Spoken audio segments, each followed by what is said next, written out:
Bueno, amigos, este caso de la yunta perfecta, que yo así titulé a esta parte del video, ustedes se van a dar cuenta por qué. Nos va a dar para mucho, mucho, mucho de qué hablar. Tiene mucha tela de dónde cortar, tiene muchas aristas, tiene muchos bemoles. Y como les mencioné en el video anterior, tiene muchas y demasiadas colas que le pisen.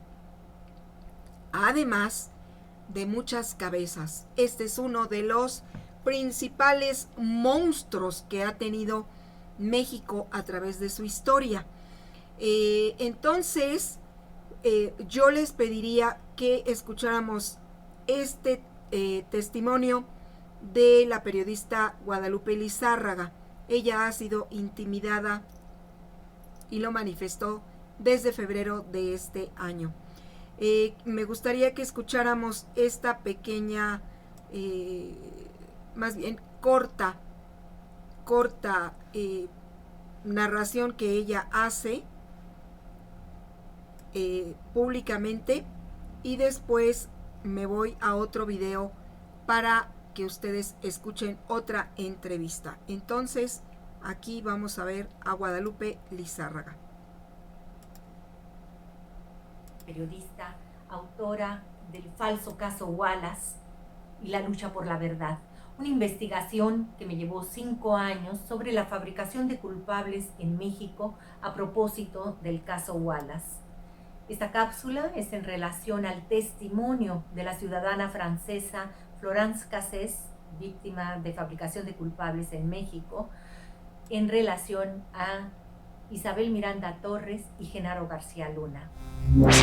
En la audiencia del Tribunal Internacional de Conciencia de los Pueblos en Movimiento, que se llevó a cabo el 18 de agosto de 2018 en Palacio de Minería, Ciudad de México, Isabel Miranda Torres fue señalada por varios testigos de incriminar sistemáticamente a personas inocentes.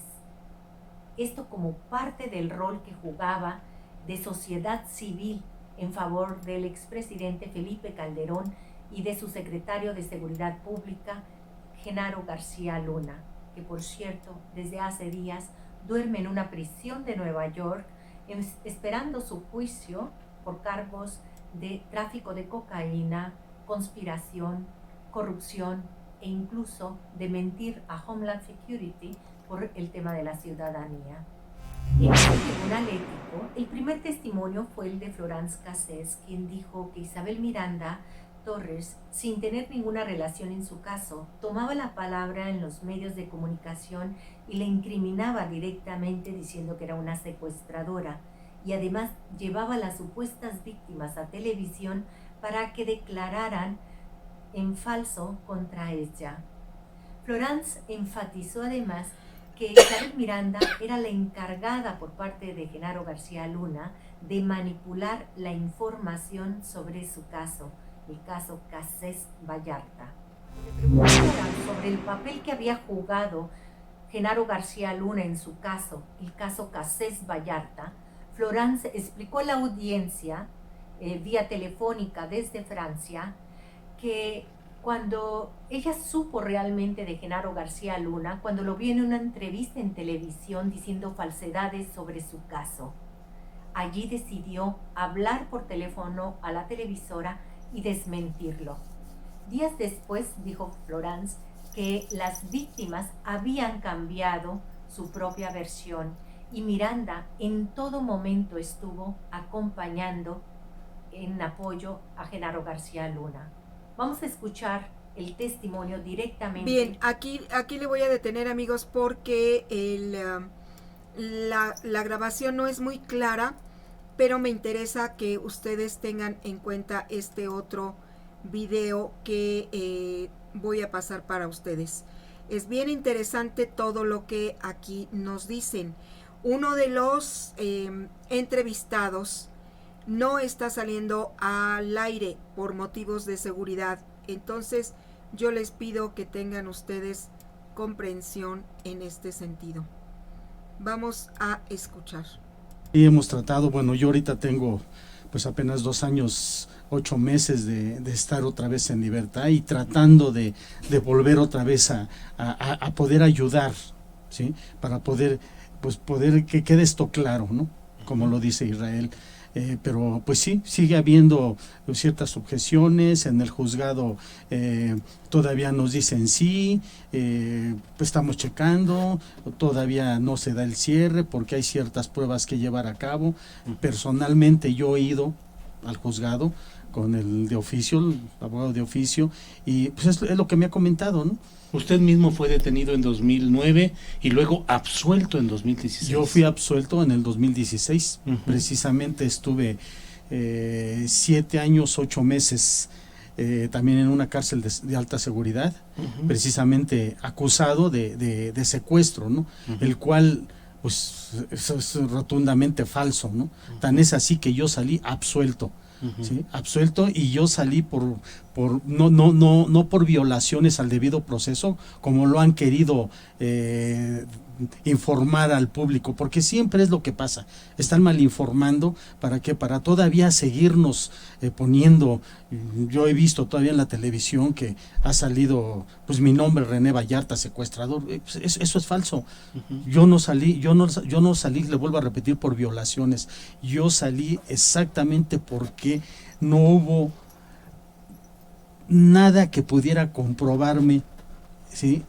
que yo era secuestrador. Nada absolutamente.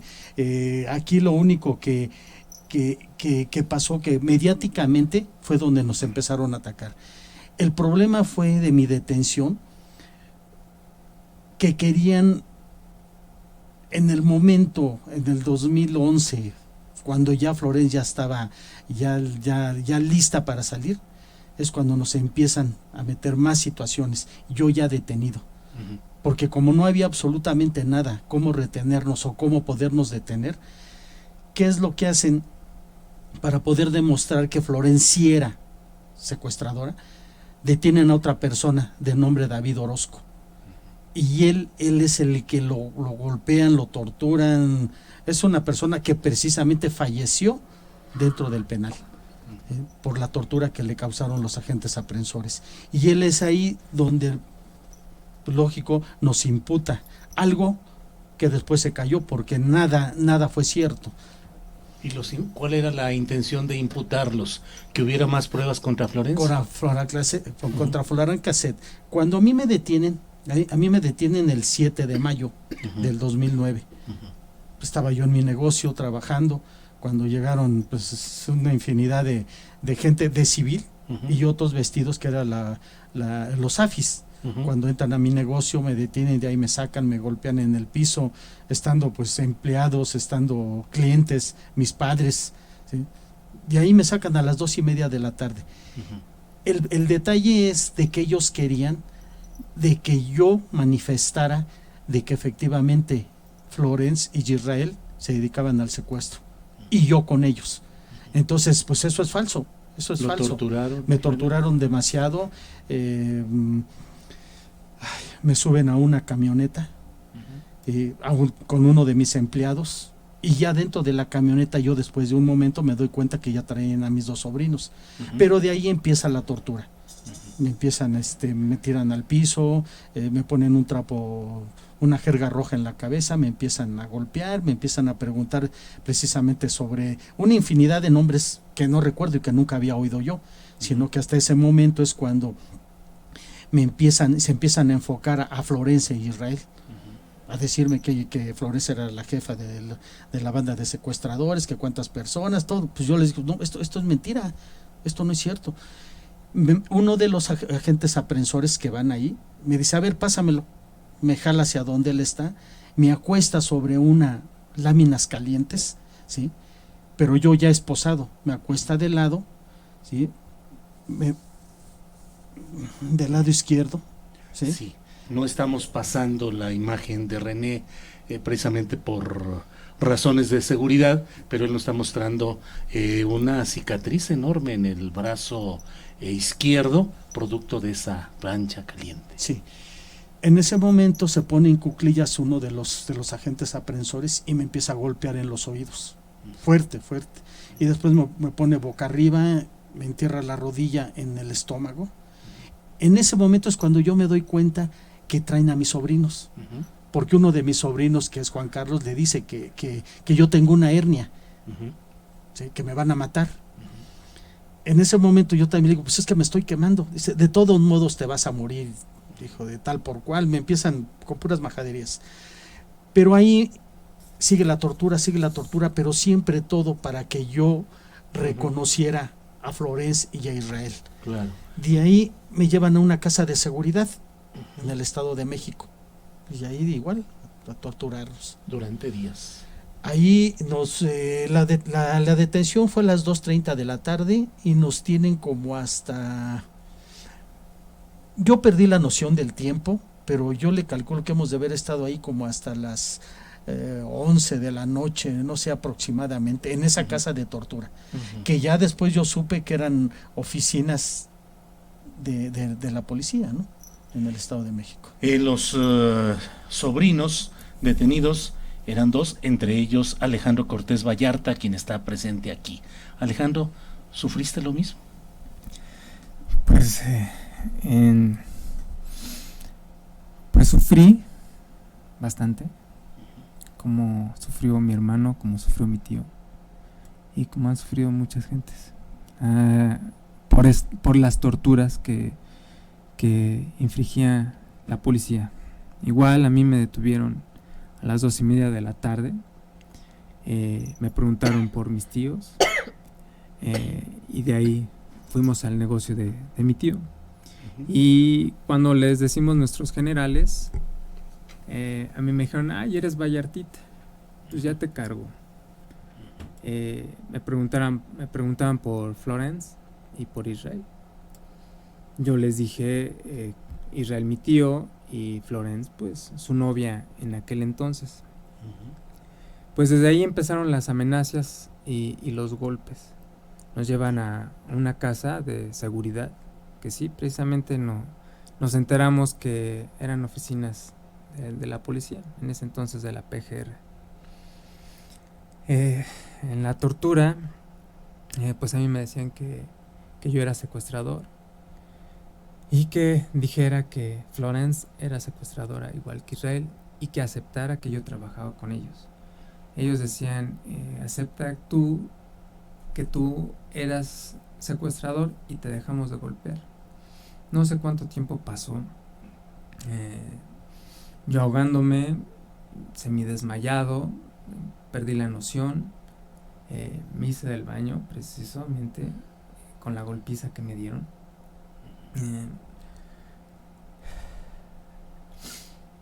Y me decían que inculpara a Israel y a Florence, que era cierto que nos dedicábamos al secuestro. Siempre lo negué y me amenazaron de muerte. Me amenazaron que iban a llevarse a mi familia y que los iban a matar, que los iban a desaparecer los agentes aprensores. De ahí pues nos llevan a la casa de arraigo, ¿no? ¿Por qué nos llevan a la casa de arraigo? Porque nos sembraron un rifle. Me siembran un rifle, yo iba con mi hermano en mi coche y ahí nos siembran un rifle. Ese mismo rifle fue por eso que nos llevan a la Seido en aquel entonces, y el Ministerio Público me lo puso en el escritorio, negándolo yo y diciendo yo también que me habían torturado. El Ministerio Público me dijo, tú no declares eso, no te conviene declarar eso. Yo espantado y sin saber qué hacer o qué decir, yo lo declaré y yo, sorpresa, llegué hasta Nayarit, a un penal federal por secuestro, delincuencia organizada y portación de arma de fuego. Gracias a Dios, después de los 6 años, 9 meses, yo salí antes que mi tío, junto con mi hermano, salimos absueltos por falta de elementos. María Guadalupe Vallarta, hermana de Israel, ¿qué ha sido todo esto? ¿Cuántas violaciones legales, cuántos abusos, cuánta injusticia? ¿Cómo lo ha vivido? Pues desde Israel, que fue en el 2005, pues sí fueron demasiados abusos. Nosotros pues no sabíamos nunca de algún problema así tan grande, porque nunca lo habíamos tenido. Cuando a Israel lo detienen, no entendíamos ni siquiera el alcance que esto podía tener, ¿no? El abogado nos decía que Israel iba a salir, e incluso al tercer día, ¿verdad? Y que en las 72 horas, porque no había como pruebas así contundentes. Obviamente estaba la imputación de 3 personas, pero que él miraba que todo era pues ilícito, ilegal, porque no estaban bien esas pruebas y que ellos iban a salir. Después los arraigan y nos decía que en el arraigo también, pero de ahí Israel se promueve un amparo contra la detención, contra el arraigo, y ya a punto de resolverse, Florence mete otro amparo y se va más tiempo, y resulta que ahí ellos, la juez quinto, Olga Sánchez Contreras, les da un auto de formal prisión y ellos pasan a una cárcel, ¿no? Y de ahí pues se empieza a vivir todo este infierno, porque pues precisamente por eso René, él se hacía cargo de toda la situación. Bueno, mis hermanos, René, Mario, Jorge, todos estábamos al pendiente de Israel, porque incluso René y ellos, al momento en que fue detenido Israel, ellos estaban afuera de las oficinas de la CIEDO en aquel tiempo, ahí en el momento de la Revolución. Ellos siempre en el juzgado, atendiendo las audiencias, con el que lo señalaba, que era Ezequiel Yair Elizalde Flores. Ellos estuvieron ahí siempre, así como estamos nosotros, y nunca los reconoció que ellos habían sido también parte de la banda, ¿no? Y bueno, al transcurso de los años, en el 2009, es él quien lo señala como que ellos habían sido quien los había secuestrado. Ahí es donde nos damos cuenta todavía más empezamos a entender que detrás de todo esto había una maquinación pues malvada, ¿no? Porque era una persona que había mentido siempre y habían cambiado sus declaraciones una tras otra. Cada vez que lo citaban al juzgado siempre cambiaban sus declaraciones. ¿Maquinación malvada de quién o de quiénes? Pues ahora ya tengo yo más claro todo esto, porque han sido pues casi 14 años en que pues yo he vivido todo esto, y me empiezo a dar cuenta que lo de Israel pues no fue casualidad, lo de Israel y de Florence, sino que detrás de eso estaba Margolis, un señor, y estaba Genaro García Luna, después Eduardo Margolis, estaba obviamente Genaro García Luna, Cárdenas Palomino, que fue el que se encargó de torturar a mis hermanos. Cada vez que había una detención eran torturas terribles. En Israel lo torturaron casi más de 20 horas, sufrió tortura Israel, tortura terrible. Luis Cárdenas Palomino fue el que lo torturó, incluso en las cámaras, cuando se hace el supuesto rescate y montaje de toda esta parte, pues eran ellos, ¿no? Entonces, al paso del tiempo nos fuimos dando cuenta que era Cárdenas Palomino quien estaba detrás de todas esas torturas, ¿no? Y de ahí, pues, también con el tiempo nos dimos cuenta que Isabel Miranda de Wallace también era una de las personas que siempre estaba ahí, activa, llevando a las supuestas víctimas ahí a todos lados para que se declararan que ellos eran culpables. Para señalarnos. Hay una cosa muy importante, que por ejemplo, cuando yo iba a las audiencias, todo el tiempo, desde el 2005 que detienen a Israel, hasta el 2009 que yo todavía estaba en libertad, a todas las audiencias que había, yo iba personalmente. Y ahí lo dice porque firma uno en el libro de entrada y salida. Yo estuve en todas las audiencias, tanto cuando hubieron las audiencias con Ezequiel, cuando estuvieron con Cárdenas Palomino, con los testigos. Yo estuve todo el tiempo ahí. Yo fui a hacer una inspección ocular al rancho con mi hermano Mario, con los peritos, ¿sí? Estuvo el secretario, estuvo el Ministerio Público y estaba lleno de agentes federales, bueno, que eran AFIS en ese tiempo. Si yo estuve tanto tiempo dando la cara, ¿por qué nunca me señalaron esas mismas personas? ¿Por qué no dijeron, que está aquí, él fue el que me secuestró? ¿por qué no lo dijeron? Sino a los 3 años, 8 meses es cuando supuestamente me señalan. Nunca dijeron nada, pero en ese momento pues es cuando hacen todo el cambio de declaraciones. Precisamente es una de las situaciones por la que nosotros estamos absueltos, porque nunca se pudo comprobar absolutamente nada sus dichos. Todos sus dichos fueron saliendo poco a poco, pero sobre todo en las audiencias que yo no sé y todavía no me explico hasta estas fechas qué fue lo que les prometieron o por qué lo hicieron estas personas de señalar sabiendo que nosotros éramos inocentes.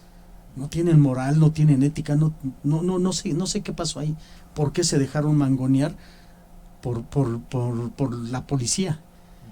Y sin en cambio, bueno, pues ya con el tiempo pues salió efectivamente que pues no pudieron sostener sus mentiras. No, sí, es una situación demasiado grave, porque así como hemos estado nosotros, bueno, que sufrimos toda esta situación, vejaciones, hay demasiada gente que está igual, demasiado igual, y mucha gente, la mayoría torturados por las mismas personas, O sea, no sé, como que ahí se maquinó, fue un mismo grupo el que hacía, tanto torturaban por aquí, por todos lados, y todo está escrito, ¿no?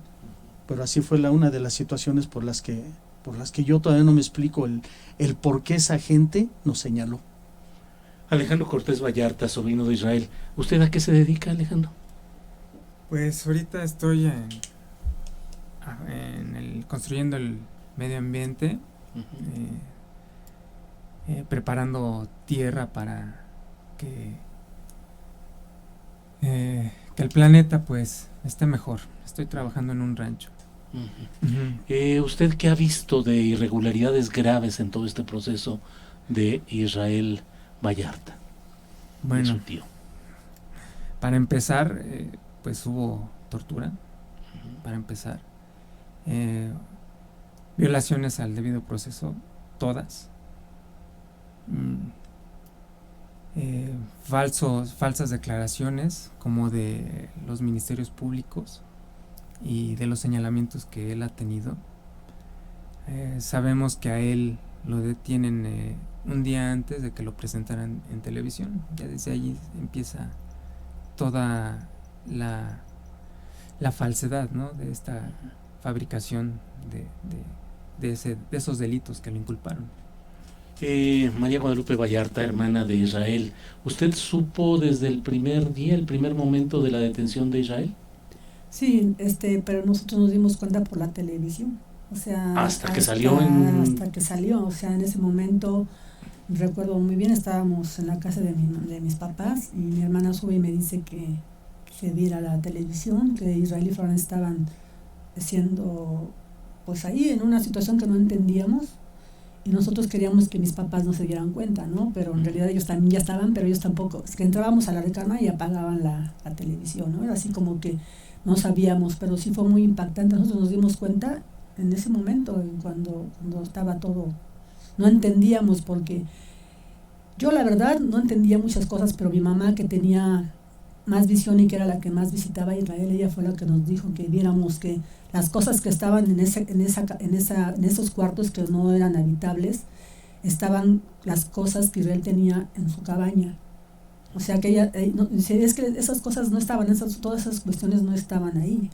Entonces ella fue la primera que detectó todo esto, por eso ella fue que es la que ella pone en la CNDH una queja que pues no pasó a más, sino porque fue indiferente la CNDH, aún sabiendo de las torturas tan terribles de Israel, porque Israel no se podía ni sostener. Cuando posterior fuimos ya cuando los arraigan, llegó un momento en que Israel no podía sostenerse por sí mismo, tenía que ser ayudado por 2 compañeros que casi lo llevaban como si fueran muletas, porque Israel había sido terriblemente torturado.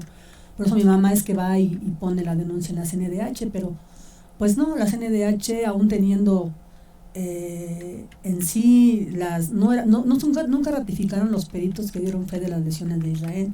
Se desaparecieron de la faz de la tierra, como todos cuando llamábamos al juicio a víctimas supuestas, cuando llamábamos a peritos, nunca había nadie. O sea, nunca, cuando se llamaron los periodistas tampoco, O sea, siempre, no había manera era como tratar de ocultar esa verdad, ¿no? Para seguir sosteniendo sus mentiras.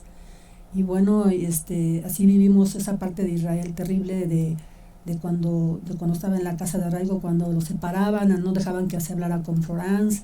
Era un seguimiento, nos seguían el AFI en aquel tiempo. Incluso mi papá dejó su carro y llegaban y le daban golpes al carro. Era muy terrible lo que vivimos. A mi mamá se meten a su casa en esos días. Se meten sin una orden de cateo ni nada, ellos siempre se meten. Las órdenes se fueron dando posterior a cuando se metían a las casas, y eso yo lo vi en los expedientes, que ellos decían el día 28 de diciembre del 2005 entramos, mentira, porque ellos ya habían entrado el día 13 y el día 17 a las casas, robándose todo así de lo que en la casa de mi mamá se llevaron cosas, dejaron recuerdo mucho que pusieron un anuncio, una hoja así, esta casa está asegurada porque aquí viven secuestradores, ¿no? O sea, una hoja en blanco, no fue legal. ¿Y qué pasaba? Que decíamos, bueno, ¿por qué todo esto? Mi mamá tuvo que pedir a la CNDH para que le pudieran dejar entrar a su casa, porque nos hacían pensar que las casas estaban aseguradas, cuando no era cierto, ¿no? Entonces, mamá va y pone una queja y dice, no señor, usted puede entrar, no está asegurada. O sea, vivimos terror en ese tiempo porque era muy, muy fuerte, pero a fin de cuentas no alcanzábamos todavía a entender y los alcances de todo esto, porque como repito, René siempre estaba con Mario, con mis hermanos afuera tratando de aportar pruebas, de llevar testigos. Todo eso fue así. Después con la detención de ellos, pues nos dejan, esto yo pienso que todo está como para dividirnos, ¿no? Dividirnos a la familia y como que menguar nuestra fuerza para seguir luchando por Israel y por ellos, ¿no? Pero bueno, todos nos pusimos una tarea para poderlos ayudar a todos, porque pues ya eran 4, ya no era solo uno. Y además nos quitaron los brazos que trabajaban para poder aportar. René, ¿cuál fue el poder que generó todo esto? ¿Dónde fue el punto de quiebre? ¿Qué es lo que provocó esto? ¿Eduardo Margolis? ¿Buscando qué? ¿Defendiendo qué? ¿Encubriendo qué? Yo esos puntos no los tengo claros. A lo mejor esos puntos los puede tener más claros mi hermana Guadalupe, pero lo que sí sé es que, y porque Israel me hizo ciertos comentarios referente a que Margolis sí tenía o tuvo problemas porque era su socio Sebastián, el hermano de Florence Cassette, y no sé qué tipo de negocios o qué tipo de problemas tuvieron en ese tiempo, que fue lo que causó toda esta situación. Y luego yo creo que se le salió de las manos, y para poder ahora sí que ocultar su verdad y que su verdad su mentira se hiciera verdad, pues arrasaron con toda la familia, ¿no? Pero había negocios o dinero complicado en el fondo de todo esto. Así que yo sepa, no. O sea, yo por ejemplo tengo en el negocio que sigo teniendo, he tenido toda mi vida, voy a cumplir 40 años con mi mismo negocio, y yo sigo viviendo en la misma colonia, yo no tengo nada de qué esconderme, ¿no? Como ellos me decían, es que te anduvimos buscando hasta que te encontramos. Pues ¿qué me encontraron? Pues si yo aquí llego a las 9 y salgo a las 6 de la tarde, ese es mi horario que siempre he tenido en toda mi vida. Entonces a mí no tenía que andarme buscando, ¿no? Y no, pero sí es una cosa. Alejandro Cortés Vallarta, ¿cuál es tu interpretación? ¿Qué crees que generó todo esto? ¿Por qué? Pues en sí no está claro. Puede ser una venganza contra Israel y Florence, contra Israel por ser novio de Florence y Florence por ser hermano de Sebastián, que eso fue de lo que nos fuimos enterando con el tiempo. Probablemente quedaron mal y de ahí empezaron los problemas, ya que este personaje sabemos hoy que tenía amistad con mucha gente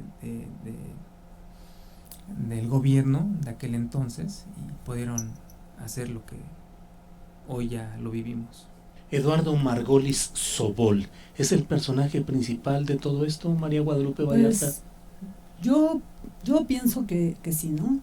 Pero bueno, todo esta banda del Zodiaco, ¿verdad?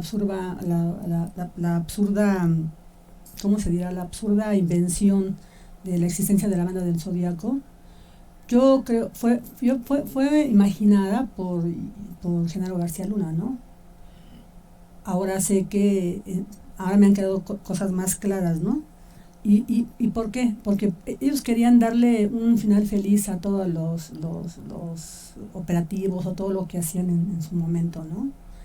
Y ellos fueron tomando más fuerza conforme fue pasando el tiempo y el sexenio. Entonces ahí se hace un trío de amistad o de lazos así. ¿Y qué los unía? A Isabel Miranda de Wallace, a Genaro García Luna, a Margolis, y después con el apoyo del presidente Calderón, porque eso pues yo lo tengo más claro que ellos, ¿verdad? Porque ellos vivieron 6 años fuera de todo esto. Entonces cuando yo me empiezo a dar cuenta que pues se fueron involucrando personajes siniestros, ¿no? Yo me voy dando cuenta de todo, porque yo no sabía de alguna manera, y lo que yo presumo es que desde antes de la detención de Israel, ya por ahí estaba Isabel Miranda de Wallace, porque Israel refiere que cuando él estaba siendo torturado un día antes, el día 8, él dice que había una mujer que no alcanza a identificar, era una mujer pues de baja estatura y gorda, ¿no? O sea, de complexión así, no sabemos. Entonces por ahí vamos viendo que la señora también estuvo en la tortura presenció la tortura de David Orozco, que fue de las que inculparon a mis hermanos, a René y a mis 2 sobrinos, y ella misma lo dice, ella dice que ella estuvo y que presenció la tortura de David Orozco. Ella siempre llevaba a las supuestas víctimas, que era Ezequiel y la señora Cristina, para motivar o para decirle a los jueces. Ella siempre movía así que jueces, Isabel Miranda de Wallace. Una de esas, en una vez que fuimos con el maestro Carbonell a la presentación de un libro que hizo, llegó el que fue Javier Mijangos, que fue el que hizo el proyecto para la liberación de Florence. Uh-huh. Él ahí nos comentó, bueno, cuando él estaba presentando el libro, que algo le parecía pues muy extraño, pero que estaban convencidos de que esta señora siempre estaba detrás de eso, porque van en el elevador, dice que él llega a su trabajo y va en el elevador y se encuentra a Isabel Miranda de Wallace y a Ezequiel, y le dijo: si tienes que llorar, llora, si tienes que patalear, pataleas, pero tú tienes que convencer, ¿sí?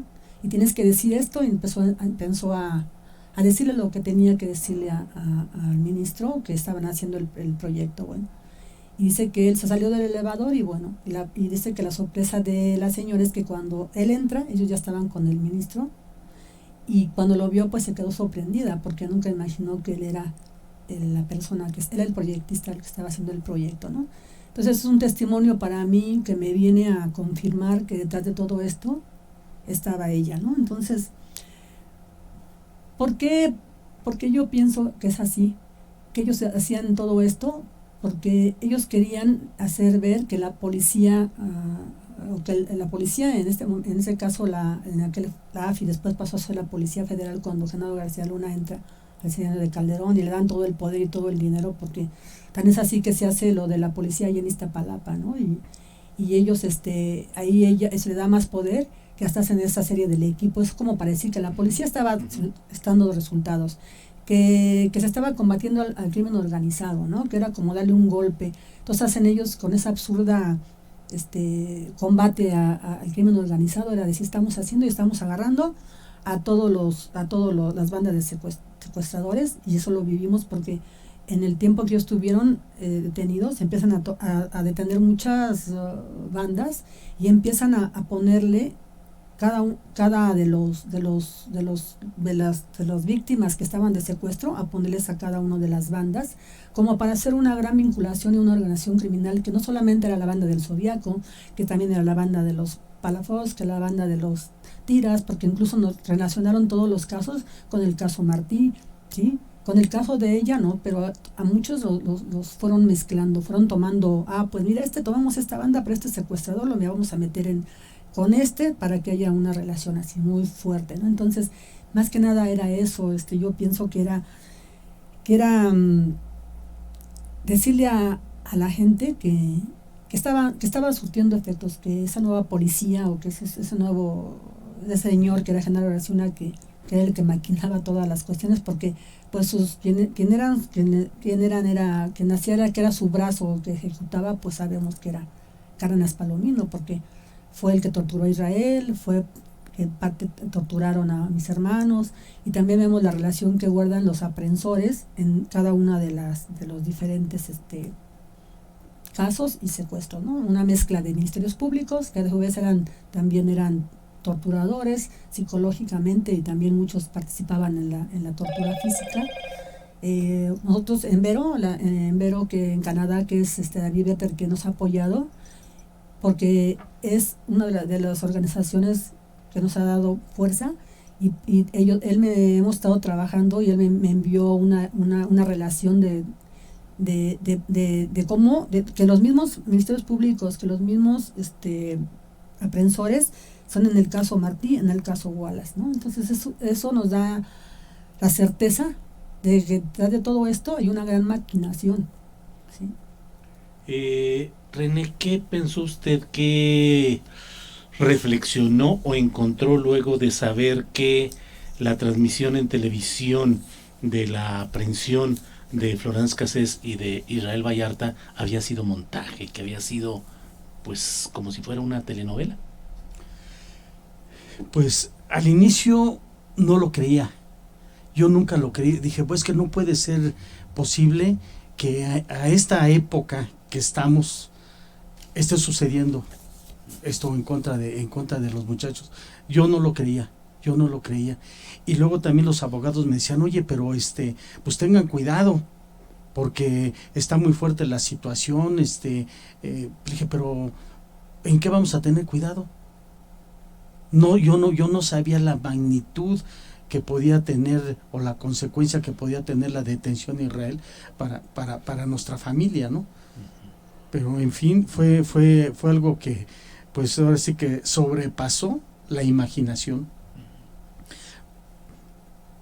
Hay situaciones muy fuertes, y siempre protegiendo a la maldad, yo le digo, a los aprensores, porque yo denuncio la tortura inmediatamente. Bueno, le hablo sobre mí, denuncio la tortura en el momento, porque a mí me pasaron cosas que son inexplicables. Cuando a mí me empiezan a torturar en la ida, yo dije, bueno, y cuando a mí me dicen, bueno, ¿te vas a morir? Dije, bueno, pues yo todavía no sabía qué estaba sucediendo. Me llevan, me empiezan a torturar. Cuando me tienen en una casa de seguridad, que eran oficinas de ellos, se dan cuenta de mi quemada. Sale una persona de traje y otra mujer. Abren la puerta de la camioneta donde me tienen, porque ahí todavía no me bajan de la camioneta, todavía me tienen arriba. Abren la puerta y la luz de la tarde les refleja la cara a las personas que preguntan, porque yo estoy con una jerga roja, es que con la que limpian los autos, pero vieja. Entonces se alcanza a ver con el sol, se alcanza a ver pues lo que estaba sucediendo. Es donde yo me doy cuenta que es una puerta gris, un portón grande de lámina.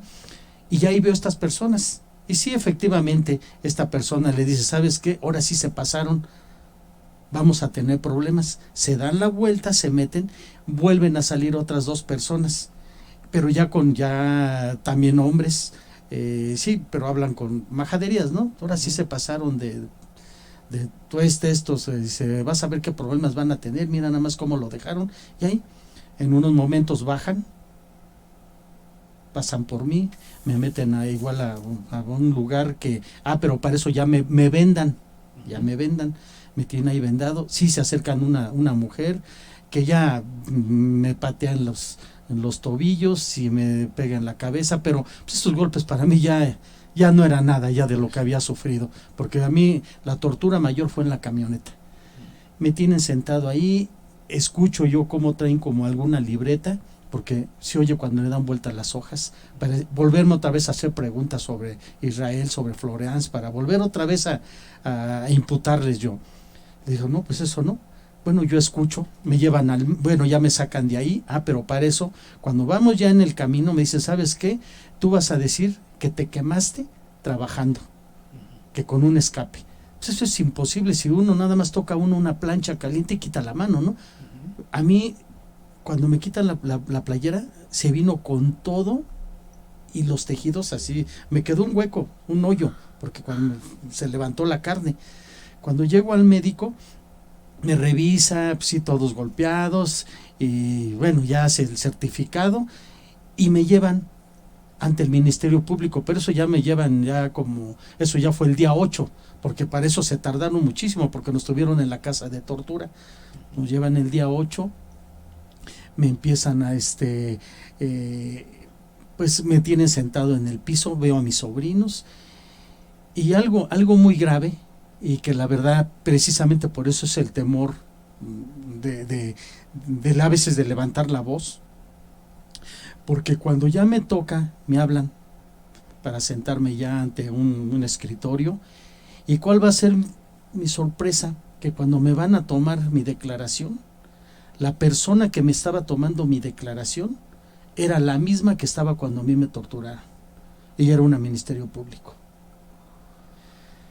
Pues yo la veo, pues yo empecé a declarar, lógico, ella es que siempre quería llevarme hacia donde ellos querían la declaración, y ellos querían las imputaciones hacia la gente que tenían. Me enseñaron una infinidad de fotografías. Yo las vi, pues no los conozco. Sí reconozco, ahí me hacían la fotografía de Israel, de Florence, de mis sobrinos, pues hasta ellos los conozco. Bueno, pues como no salieron las cosas como ellos querían, ya se para, va un archivero y me saca un arma negra, ¿sí? Como un tipo rifle, y ya me dice, ¿tú traías esto? Le dije, no, es que yo no traía nada, es que tú lo traías, ¿ya? Por eso, a mí, por lo único que luego me sentencian es por el arma, porque y ahorita yo tengo un amparo en contra de esa arma, que ya llevan 3 años, bueno, lo que yo tengo fuera ya va para 3 años, y no me han podido resolver ese amparo. Está en Tepic, por una arma que saben que me tienen que absolver, porque ya les demostré que yo no traía ningún arma, con los mismos dichos de los agentes aprensores, porque ellos dicen que llevaban una orden de localización y presentación para René Vallarta. Ellos llegan a mi negocio como a las 12 del día, más o menos, entran, me piden un servicio, personalmente yo los atiendo, me doy una vuelta con ellos en el auto, ya, desde ahí yo los vi raros, pero pues, yo no tenía, pues así que delito, nada. Ellos dicen que se esperan afuera del taller, ¿sí? Y que ven cuando salimos, y que en ese momento pues ven que ahí va René Vallarta, y nos paran, y es cuando nos encuentran el arma. Vaya, pues son las historias que tenemos todos los días en este México, donde la tortura sucede en este momento en el que estamos hablando. Seguramente en alguno de los separos policíacos hay mexicanos que están siendo sometidos a tratos infamantes, a tortura, a golpes, inmersiones en el agua, golpes en los oídos, todo lo que implica el catálogo tradicional de la tortura en México. Hemos repasado parte de esta historia con la idea de dar cuenta de lo que sucede en el caso específico de Israel Vallarta Cisneros, detenido desde hace casi 15 años en este proceso que implicó también a la francesa Florence Cassés, y que pues Israel Vallarta sigue encarcelado y sin que haya sentencia en su contra, ni para decirle que es culpable o que es inocente. Y si le dicen que es inocente, habrá pasado casi 15 años de su vida encarcelado en condiciones infamantes, dolorosas, en lo que usted y yo y todos sabemos que son las cárceles mexicanas, y peor aún, las cárceles de alta seguridad. Les agradezco a los 3 que hayan tenido la valentía y el valor de venir y de plantear este asunto de manera pública, y esperemos pues que haya justicia en el caso de Israel Vallarta, y bueno, también el caso de ustedes que también sufrieron lo mismo, y también luego de un proceso decirles son inocentes después de todo lo que han vivido. Gracias, María Guadalupe Vallarta. Me faltó tiempo para Sí. todavía la participación de los medios, de Lore de Mola, la situación actual de ahorita que estamos esperando que el señor no viene, se apegó a su derecho de no venir porque según se divulgan sus fuentes, ¿no? Pues sí, por desgracia se nos ha terminado el tiempo. Carlos Loret de Mola, según la versión periodística que ya está en varios medios, ha terminado su contrato con Televisa y dejará de salir en la pantalla de televisión de Televisa y creo que también en programa de radio. Pero bueno, esa es una noticia que estoy leyendo ahora. Alejandro Cortés Vallarta, gracias por haber estado aquí. Pues muchas gracias por prestarnos este espacio para podernos expresar, ya que hemos sido también atacados mediáticamente por la señora Wallace y por el titular de la Comisión Ejecutiva de Atención a Víctimas, que lo tengo denunciado, Jaime Rochín, ya no es titular. Y muchas gracias. Sí, Al gracias. contrario, René Vallarta Cisneros, gracias por estar aquí. Muchas gracias a ustedes. Al contrario, hasta luego. Bien, amigos. Por fin se escucha la voz de Israel. Esto es como dijo Julio Hernández Astillero, es parte. Muy significativo lo que dijo la señora hermana de Israel. El involucramiento de los medios de comunicación. Aquí va a estar embarrado hasta las orejas Loretito, aunque su papá, obviamente por el instinto paterno, lo apapache, pero está involucrado hasta las orejas también Loretito de Mola. Por otro lado, también, si escucharon ustedes el caso de el joven Martí, recuerden, esto también va a salir a la luz muy pronto. Y otro caso que también sirvió de distractor mientras Enrique Peña Nieto y todos sus secuaces hacían de las suyas, y Calderón y demás hacían de las suyas. El caso de la niña que secuestrada, que no la encontraban, que sí la encontraban, que estuvo en una cajonera a los pies de la cama del matrimonio tan mentado. Recuerden cómo manipularon todo eso, fue totalmente mediático. Televisa aquí está embarrada hasta... ¡Ay, wow! ¡Qué barbaridad! ¡Qué barbaridad! Amigos, entonces también puede estar involucrada aquí la otra televisora, es decir, TV Azteca. Hay que poner mucha atención a ello porque fueron las televisoras de ese tiempo que sirvieron para todo esto. Sin embargo, el caso de la niña no ha sido esclarecido hasta el día de hoy. Recuerden que Televisa utilizaba estos escándalos mediáticos para ocultar las triquiñuelas, las andanzas de los gobiernos corruptos en esos entonces. Y hay muchos, amigos, muchos casos que van a ir saliendo a la luz poco a poco. Espero que ya, ahora sí, a Televisa se le culpe de todo lo que tiene que ser culpable. Por otro lado, también no nos olvidemos que están pretendiendo ahora que el Teletón tenga auge con la cooperación de todos nosotros. Pues de nosotros depende seguir haciendo esa práctica que no deja nada bueno en favor de Televisa, pues siempre han pretendido evadir impuestos con el dinero que nosotros como servidores, como ciudadanos, aportamos al Teletón. Cuidado, amigos, con esto. Cuidado. Ya todo mundo lo sabemos y de nosotros depende que Televisa sea señalada en todos estos casos y que ya no se le dé más luz, más auge, más boom, que ya no se esponje más lo de las cooperaciones para el Teletón. Yo, amigos, los dejo con todas estas reflexiones que son demasiadas. Hay mucha tarea por analizar, pero ya no quiero hacer más largo este video. Los dejo hasta la siguiente transmisión. Demasiada información que asimilar y la que va a salir. Por eso aquí las yuntas perfectas de García Luna y sus muchos secuaces. García Luna y la Wallace, García Luna y García Luna y el otro, García Luna y Televisa, García Luna y Loreto, García Luna y... Amigos, créanme que este hombre pudo haber hecho estas historias de otra manera, pero las hizo realidad. Su mente demasiado perversa, demasiado perversa. Los dejo con estas reflexiones.